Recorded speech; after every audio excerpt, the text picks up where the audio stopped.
Një tjetër pjesë sportive që sill shumë lëndime, një ndër pacientët kam qenë edhe vetë, janë palestrat, fitnesi, që ushtrimet i bëjmë gabim, edhe lëndojmë muskujt, lëndojmë ligamentet. Sa janë të rrezikshme këto?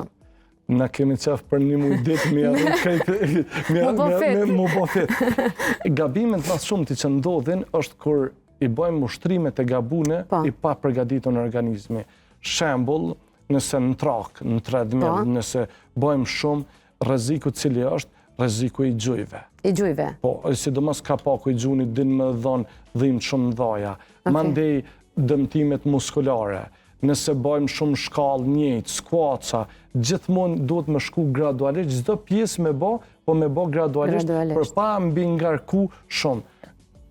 Të na është një kulturë jo e mirë, ende nuk kemi arrit në atë nivel që me ushtru çdo pjesë, po çdo pjesë me ushtru gradualisht, jo me prit më bë për një muj Arnold, se nuk bëhesh. Po me fillu gradualisht për me ushtru. Jo me ushtru vetëm pjesën lart, pjesën poshtë, Milan krejtanash. Po secilin ushtrim e bën gradualisht i përgatit, qoftë quadricepsin, qoftë muskujt e shpinës, qafës, jo me njëherë drejt në kardiomi bë krejt. Po çdo ditë shkon ushtron. Edhe asnjëherë nuk duhet me ushtru gjatë ton kohës, më ushtru, ka nevojë, sa ka nevojë organizmi për ushtrime, gjithmonë duhet me ia dhënë kohën edhe për rikuperim, për me marrë këto.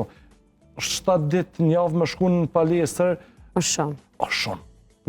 Nuk ja ke dhënë asnjë kohë mundësi që trupi mu qetësu, me mu rikuperu, që ato energji që i ki shpenzu me fillu do të me i marrë, po jo, të ne hala nuk shkojmë në atë mënyrën e duhen. Shpesher kur shkojmë palestër edhe kur shoh sidomos në shit, ka gjysore një orë, thëmë, fillimisht trajto veten, bën biciklet, forcoj muskujt, bën e këta, mandej shkon, bën patjetër, bën edhe shritin lëviz, po nuk po më u peshfryzoj një jetësi, pe bëj këto, po jo, se ti në tardhmen kime qenë paciente e ortopedit, nëse paciente e ortopedit, nëse vazhdon në këtë mënyrë, pse se i dëmton, nuk është trupi yt i përgatitun për gjitha këto ushtrime. Gjithçka duhet me fillu gradualisht, jo me njëherë direkt në ushtrime.